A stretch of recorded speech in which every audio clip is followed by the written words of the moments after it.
السلام عليكم ورحمة الله وبركاته. أهلا بيكم يا حبايبي. النهاردة بإذن الله جايبة لكم وبمناسبة دخول الشتاء علينا وصفة أو خلطة رهيبة جدا لتنقية الصدر بشكل عام، لعلاج الكحة، كمان للبلغم، لطرد أي بلغم موجودة في الصدر. وكمان لو أنت بتشرب سجاير هتبقى محتاج الخلطة بتاعتي دي جدا، لأن هي فعلا بتنقي الصدر وبتعالج الكحة زي ما قلت. مكوناتنا موجودة ومتوفرة عند اي عطار، هتشتريها وتعمليها انتي في البيت. هقول لكم طبعا على المكونات بتاعتي، بس عاوزة افكركم اللي اول مرة يشوف القناة ما ينساش يدوس على زر اشتراك، وكمان يدوس على الجرس عشان يوصلك الفيديوهات الجديدة اول ما تنزل ان شاء الله. ولو سمحت ما تنساش تدعمنا باللايك او تدوس على اللايك علشان اكبر عدد من الناس تشوف الفيديو وتستفاد منه باذن الله. النهاردة مكوناتي هم 5 مكونات معايا. اول مكون معايا هو الكمون. تاني مكون تليو، عشبة التليو. وبعدين تالت حاجة اليانسون، ورق جوافة، حبة البركة. طبعا دولت 5 مكونات هقولهم تاني: كمون، عشبة التليو، يانسون، ورق جوافة، حبة البركة. طبعا دي بتشتريها من عند اي عطار، متوفرة جدا. بتشتريها وانتي تخلطيها في البيت في المطحنة بتاعتك. طبعا اشتريها حب واخلطيها في المطحنة. المقادير بتاعتي مقادير متساوية، يعني معلقة من كل عشبة او مثلا معلقتين من كل عشبة، واعمليها برطمان عندك وخليها. طبعا هتفيدك جدا طول الشتاء. عاوزه اقول لكم الطريقه اللي احنا هنعمل بيها الوصفه بتاعتي. انا عاملاها طبعا او مجهزاها هنا زي ما انتم شايفين كده، ضرباهم كلهم مع بعض في المطحنه او في الكبه، يعني زي ما انتي عاوزه. وهجيب كوبايه ميه مغليه، كوبايه ميه مغليه كده معانا.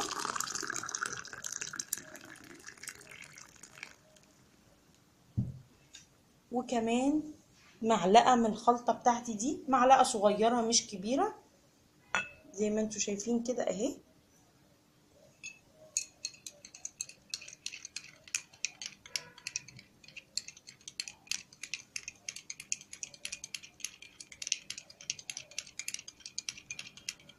وهنقلبها كويس كده.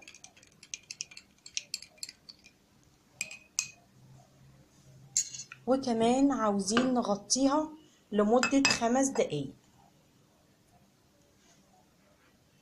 هتبقى معانا بالشكل دوت. طبعا بعد ال5 دقايق لازم نغطيها يا جماعة عشان اي زيوت طيارة. نغطيها لمدة 5 دقايق بس مش اكتر. وكمان ما ينفعش نغلي الاعشاب دي على النار، لازم نعملها بطريقة الشاي الكشري كده زي ما انا عملت. مية مغلية وتضيفي عليها معلقة من الخلطة. طبعا هنصفي الخلطة دي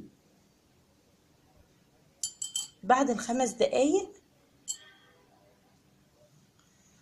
هتبقى معانا بالمنظر ده كده بعد التصفية. لو حابة تحلي الوصفة دي نحليها بالعسل النحل، لو مش حابة خلاص هي كده تمام جدا. بس لو انت يعني بتحبي الحاجة مسكرة شوية حليها بمعلقة عسل نحل، ده هيكون مفيد اكتر من السكر، لان السكر بيهيج الصدر او بيهيج الكحة وبيخليها ما تروحش الكحة خالص بسبب السكر. طبعا تقدري تشربي منه من كوباية ل3 كوبايات، بس ما تشربيش اقل من كوبايتين. يعني لو مش حابة تشربي 3 كوبايات يبقى كوبايتين، كوباية الصبح وكمان كوباية قبل ما تنامي. بإذن الله في خلال 3 ايام بتحسي ان صدرك نضيف جدا، اي بلغم راح منه او اتطرد، وكمان الكحة هدت جدا. عاوزة اقول لكم ان الخلطة دي تنفع للاطفال من سن 2 ما فيهاش اي اضرار خالص. يعني لو بنتك او ابنك بيعانوا من الكحة او صدرهم كده فيه خرخشة من الكحة او من البرد، اديهم كوبايتين في اليوم. جميلة جدا. يا رب تجربوا الوصفة وتكون فادتكم ونالت رضاكم، واشوفكم ان شاء الله في فيديوهات جاية على خير. والسلام عليكم ورحمة الله وبركاته.